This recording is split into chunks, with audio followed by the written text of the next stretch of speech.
అమరావతి అంటే ఆ 29 గ్రామాలే కాదు, విజయవాడ గుంటూరుతో కలిపి చూడాలి సీఎం చంద్రబాబు. ఈ స్టేట్మెంట్ మనం పదే పదే వింటాం. ఎందుకు గుంటూరు విజయవాడతోటి కలిపి చూడాలి అని అంటున్నాం అంటే, అమరావతి అనేది నార్థన్ రీజియన్లో ఉంటుందండి.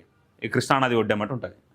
29 గ్రామాలల్లా సుమారు మొదటి ఫేజ్లో ఒక 36,000 ఎకరాలని ల్యాండ్ పూలింగ్ స్కీమ్ ద్వారా సేకరించారు. ఆ తర్వాత మరో 20,000 ఎకరాలని ఫేజ్ 2లా ల్యాండ్ పూలింగ్ స్కీమ్ ద్వారా సేకరించారు. అంటే మొత్తం ఇప్పుడు ఎంత 56,000 ఎకరాలు ప్రభుత్వం సేకరించింది అనమాట. మొత్తం 29 గ్రామాల భూములని సేకరించి. అయితే విజయవాడకి అమరావతికి దూరం ఎంత అనంటే ఒక 18 కిలోమీటర్లే ఉంటుంది. విజయవాడ అనేది సదరన్ ఈస్ట్ పార్ట్లోనే ఉంటుంది.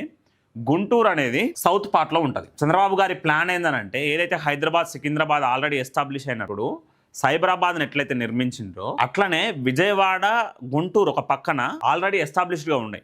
ఒకటేమో 18 కిలోమీటర్ల దూరం, ఇంకోటేమో 24 కిలోమీటర్ల. సో ఇక్కడ అమరావతిని డెవలప్ చేస్తే, అమరావతిని అర్బనైజేషన్ ప్లాన్స్ ద్వారా డెవలప్ చేస్తే ప్రభుత్వ కార్యాలయాలు, టెక్నాలజీ ఆఫీసులు, మైక్రోసాఫ్ట్, అమెజాన్, అలాగే డేటా సెంటర్లు, క్వాంటమ్ వ్యాలీలు ఇట్లాంటివన్నీ నిర్మిస్తే ఏమవుతుంది అంటే ఆ 29 గ్రామాల పరిసర ప్రాంతాల వల్ల అభివృద్ధి అవుతుంది. అభివృద్ధి అయిన తర్వాత ఆల్రెడీ గుంటూరు పరిధిలో and Vijayawada already major municipality కార్పొరేషన్లే. ఇక్కడ విజయవాడ గుంటూరు ఆల్రెడీ డెవలప్ అయినాయి కాబట్టి అమరావతి కూడా డెవలప్ అయితే మన ఇప్పుడు జిహెచ్ఎంసీ పరిధిలో ఉన్న హైదరాబాద్, సికింద్రాబాద్, సైబరాబాద్ ఉన్నట్టు అమరావతి, విజయవాడ, గుంటూరు అనేవి ఒక మేజర్ సిటీగా, ఒక మెగా సిటీగా డెవలప్ అయితే అనే ప్లాన్ తోటి ఈరోజు చంద్రబాబు గారు పనిచేస్తున్నట్టు మనకు స్పష్టంగా అర్థమైంది. సో ఇక్కడ చూడండి, రాజధాని పనుల పురోగతిపై సీఎం చంద్రబాబు సమీక్ష, స్పీడ్, క్వాలిటీ, డెలివరీ లక్ష్యంగా పనిచేయాలని సూచన. పనులు వేగవంతంగా జరుగుతున్నప్పటికీ ఇంకొంత వేగం పెంచాలి అని. ఆ వేగంతో పాటు ఈరోజు ఎకానమీ అంత స్పీడ్ ఎకానమీ, ఇది knowledge based economy and speed economy. మనం ఎంత జాగ్రత్తగా ఎదుగుతున్నాం అనేది కాదు, ఎంత స్పీడ్గా ఎదుగుతున్నాం అనేది మ్యాటర్గా మారింది మన ఎకానమీలో. నిర్మాణాలు అనేవి వేగవంతం చేయాలి, చాలా స్పీడ్గా వర్క్ జరగాలనేది చంద్రబాబు గారి అభిప్రాయం. క్వాలిటీ కూడా ఉండాలి, మళ్ళీ క్వాలిటీని నెగ్లెక్ట్ చేయకూడదు. క్వాలిటీని నెగ్లెక్ట్ చేస్తే ఇబ్బంది అవుతుంది అనేది కూడా చెప్తుండు. అండ్ గవర్నెన్స్, డెలివరీ ఆ మోడల్ని కూడా ఇంప్లిమెంట్ చేయాలనే యోచనలో చంద్రబాబు గారు అధికారులకు సూచనలు చేసినట్టు మనకు కనిపిస్తుంది. పనుల్లో వేగం పెంచాలని కాంట్రాక్ట్ సంస్థలకు ఆదేశం. కాంట్రాక్ట్ సంస్థలకు కూడా ఆదేశాలు జారీ చేసిండు. ఎందుకనంటే ఈరోజు అమరావతిలో సుమారు 51,000 కోట్లకు సంబంధించిన పనులు అమరావతిలో జరుగుతున్నాయి. ఈరోజు కాంట్రాక్ట్ సంస్థలకి చంద్రబాబు చెప్పిన మాట ఏంటంటే, కేంద్ర ప్రభుత్వం, రాష్ట్ర ప్రభుత్వం డబల్ ఇంజన్ సర్కార్లో నడుస్తుంది, ఎన్డీఏల భాగస్వామ్యం ఉన్నాం కాబట్టి ఏపీ రీఆర్గనైజేషన్ యాక్ట్ ద్వారా రావాల్సిన నిధులు కూడా మన అమరావతికి వస్తాయి కాబట్టి సెక్షన్ 46 ప్రకారం స్పెషల్ గ్రాంట్స్ వస్తాయి. రీసోర్సెస్ గ్యాప్ ని కూడా ఈరోజు కేంద్ర ప్రభుత్వం ఫిల్ చేస్తుంది కాబట్టి పనులని వేగవంతం చేయండి, మీకు నిధుల కొరత ఎక్కడ ఉండదు, అత్యంత వేగంగా పనులు పూర్తి కావాలి, ఈ 5-10 ఏళ్లలో ఫేజ్ 1 అయిపోవాలి, అర్బనైజేషన్ లుక్ ఎట్లా ఉంటుందో చూపియాలి అనే ఉద్దేశంతో చంద్రబాబు ఉన్నట్టు మనకి స్పష్టంగా కనిపిస్తుంది. అలాగే స్పెషల్ డెవలప్మెంట్ ప్యాకేజీల ద్వారా section 94 of AP state reorganisation act ద్వారా Rayalaseema and north coastal regions మీద కూడా డెవలప్మెంట్స్ జరుగుతున్నాయి. రాయలసీమ విషయానికి వస్తారకే హార్టికల్చర్ని ఎక్కువ వృద్ధి చేసే కంకణం కట్టుకున్నారు నారా లోకేష్ అయినా కేంద్ర ప్రభుత్వం సహకారంతో. సో ఇక్కడ చూడండి, రాజధాని అమరావతిని కేవలం 29 గ్రామాల సముదాయంగా మాత్రమే చూడరాదని, విజయవాడ, గుంటూరు నగరాలను కలుపుకొని ఒక బృహత్ ప్రణాళికగా చూడాలని ముఖ్యమంత్రి చంద్రబాబు స్పష్టం చేశారు.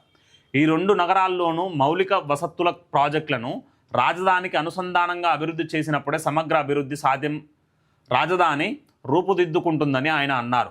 మంగళవారం సచివాలయంలో రాజధాని నిర్మాణ పనులపై CRDA అధికారులు, కాంట్రాక్ట్ సంస్థల ప్రతినిధులతో ఆయన ఉన్నత స్థాయి సమీక్ష నిర్వహించారు. సో నిన్న సమీక్ష నిర్వహించడం జరిగింది. అక్కడ ఉన్న ఇప్పుడు ఉదాహరణకు ఏంటంటే గుంటూరు విజయవాడకి ట్రాన్స్పోర్టేషన్ రోడ్లు, 8 లైన్ రోడ్స్, 4 లైన్ రోడ్స్, ఈ ఏంటంటే కేంద్ర ప్రభుత్వ సహకారంతో, నితిన్ గడ్కరీ గారి సహకారంతో ఆ రోడ్ల నిర్మాణాలు కూడా వేగంగా జరుగుతున్నాయి అన్నమాట. మేజర్గా ఏముంటుంది, railway tracks, roads, water facilities, electricity connections, ఈ 4 మౌలిక సదుపాయాలు కల్పిస్తే ఆ ఇంటిగ్రేషన్ అనేది జరుగుతుంది అన్నమాట. విజయవాడ, గుంటూరు, అమరావతి మధ్యలో ఉంటుంది కాబట్టి సో ఆ ఇంటిగ్రేషన్ జరిగినప్పుడు వేగంగా రాష్ట్రం అభివృద్ధి అయింది, రాజధాని అభివృద్ధి అయింది. ఈరోజు హైదరాబాదే కదా మనకు plus point. Hyderabad financial district plus point మనకి. ఎట్లా అనంటే సుమారు కొన్ని వేల కోట్ల రూపాయలను ప్రొడ్యూస్ చేస్తుంది కేవలం హైదరాబాదే. 30-40% ఎకానమీని జనరేట్ చేసే సత్తా ఉన్న నగరం హైదరాబాద్. కాబట్టి అక్కడ కూడా ఒక మెగా సిటీ డెవలప్ అయితే ఆ రాష్ట్రం కూడా ఇప్పుడు తెలుగు ప్రజలకి రెండు కళ్ళ లాంటివి. సో కాబట్టి ఆ రాష్ట్రం కూడా అభివృద్ధి అయిద్దన్న ఉద్దేశంతో ఈరోజు చంద్రబాబు మాట్లాడుతున్నాడు. ఇక్కడ చూడండి, కేంద్ర ప్రభుత్వం కూడా ఎలాంటి నిధులు ఇస్తుందో మనం ఒకసారి చర్చించుకోవాలి. ఈరోజు మొత్తం రాజధానిలో 51,000 కోట్ల విలువైన 95 ప్రాజెక్టులు పనులు వేగవంతంగా జరుగుతున్నాయి. అలాగే సెంట్రల్ గవర్నమెంట్ రీసెంట్గా 2024 బడ్జెట్ల ఆంధ్రప్రదేశ్కి కేటాయించిన డబ్బులు ఎంత అనంటే 15,000 కోట్లు. ఇవి స్పెషల్ ప్యాకేజ్ ద్వారా వరల్డ్ బ్యాంక్ అండ్ అలాగే ఏషియన్ డెవలప్మెంట్ బ్యాంక్ ద్వారా 15,000 కోట్ల రూపాయలను ఇప్పించింది. సో ఆ 15,000 కోట్ల కూడా 51,000 కోట్ల భాగం. సో వేగంగా అభివృద్ధి చెందుతందుకు కేంద్ర ప్రభుత్వం సర్వశక్తులా ప్రయత్నిస్తున్నది. ఎందుకనంటే మనం అవునన్నా కాదన్నా ఒప్పుకోవాల్సిన విషయం. సరే, కొంతకాలం పాటు కలిసిన అన్నదమ్ముళ్ళుగా ఏ అన్నదమ్ముళ్ళైనా కొంతకాలం తర్వాత విడిపోవాల్సి వస్తుంది. దానిలో భాగంగానే విడిపోయినాం, కొంత నష్టపోయిన రాళ్ళు. సో ఆ నష్టాన్ని, ఆ గ్యాప్ని, రీసోర్సెస్ గ్యాప్ని ఫుల్ఫిల్ చేసేందుకు ఈరోజు కేంద్ర ప్రభుత్వం చర్యలు తీసుకుంటుంది. 15,000 కోట్లని world bank and Asian development bank ద్వారా ఈరోజు సెంట్రల్ గవర్నమెంట్ ఆంధ్రప్రదేశ్ అమరావతికి ఇప్పిస్తున్నది.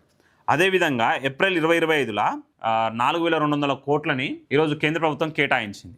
అంటే అర్బనైజేషన్ ప్లాన్కి సంబంధించి బేసిక్ ఫెసిలిటీస్ని ప్రొవైడ్ చేసేందుకు, బిల్డింగ్స్ కట్టుకుంటేందుకు, అఫీషియల్ బిల్డింగ్స్, గవర్నమెంట్ ఆఫీసెస్ కట్టుకుంటేందుకు 4,200 కోట్ల రూపాయలని రిలీజ్ చేసింది. అలాగే జూన్ 2025లో డైరెక్ట్ ఇన్ఫ్రాస్ట్రక్చర్ ప్రాజెక్ట్ కోసం 2,800 కోట్లని రిలీజ్ చేసింది. అలాగే రీసెంట్ ఫిబ్రవరి బడ్జెట్లో 1,200 కోట్లు, సుమారు 1,200 కోట్లని క్యాపిటల్ ఇన్ఫ్రాస్ట్రక్చర్ కోసం, అర్బనైజేషన్ సిస్టమ్స్ కోసం ఈరోజు కేంద్ర ప్రభుత్వం కేటాయించడం మనం ఇక్కడ చూస్తున్నాం. సో చాలా కీలక భూమిక కేంద్ర ప్రభుత్వం పోషిస్తున్నది అనేది మనకు స్పష్టంగా అర్థమవుతుంది. ఈరోజు వెనకబడిన ప్రాంతాలని డెవలప్ చేసేందుకు నరేంద్ర మోదీ గారి ప్రభుత్వం సంకల్పించింది. ఎందుకనంటే సమగ్రంగా అభివృద్ధి చెందినప్పుడే ఏమంటాం, నేషనల్ యూనిటీ అనేది సాధ్యమవుతుంది. నరేంద్ర మోదీ గారు తను గెలవంగానే చెప్పిన మాట ఏంటంటే national ambitions with regional aspirations. జాతీయ ఆశయాలు ఉండాలి, జాతీయ భావం ఎక్కువ ఉండాలి. అలాగే రీజనల్ ఆస్పిరేషన్స్ని మర్చిపోకూడదు, ప్రాంతీయంగా ఉన్న అవసరాలని మర్చిపోకూడదు.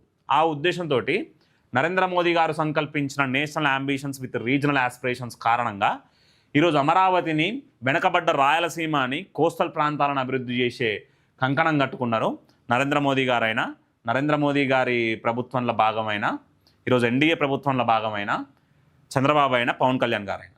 రాజధాని నిర్మాణ పనుల పురోగతిని ఇకపై తాను స్వయంగా క్షేత్రస్థాయిలో పరిశీలిస్తారని ముఖ్యమంత్రి చంద్రబాబు స్పష్టం చేశారు. ఈరోజు చంద్రబాబుకి ఒకటి అమరావతి, 2 పోలవరం, రెండు కండ్ల లాంటి అని చెప్తాడు. సో ఆ దిశగానే పనిచేస్తుండు కూడా. ఉదాహరణకి కొన్ని ఐటీ కంపెనీలు విశాఖపట్నంలో, వైజాగ్లో కంపెనీలు పెడతామని అనుకో, వైజాగ్లోనే ప్లేస్ చేస్తారు వాటిని. అలాగే horticulture hubs, food processing units రాయలసీమలో పెట్టుబడులు పెడతామని అన్నప్పుడు రాయలసీమలోనే పెట్టుబడులు పెట్టనిస్తారు. ఆటోమొబైల్ ఇండస్ట్రీస్ రాయలసీమల ఫెసిలిటీస్ ప్రొవైడ్ చేసి మరీ పెట్టుబడులు పెట్టనిస్తారు. అదేవిధంగా కోస్టల్ రీజియన్స్లో food processing units, agriculture products, అదేవిధంగా ఫిషరీస్, వీటి మీద ఎక్కువ ఫోకస్ చేస్తూ కోస్టల్ రీజియన్స్లో నిధులు కేటాయిస్తారు. అదేవిధంగా దానికి సంబంధించిన వివిధ రంగాలకు సంబంధించిన పరిశ్రమలు కూడా అక్కడ పెట్టే ప్రయత్నాలు చేస్తారు. కడపలో రీసెంట్గా స్టీల్ ప్లాంట్ పెట్టించి ఏమంటాం, దాని ఎస్టాబ్లిష్మెంట్ కోసం జేఎస్డబ్ల్యూ ఆధ్వర్యంలో ప్లాంట్ నిర్మాణం పనులు కూడా ప్రారంభమైనాయి.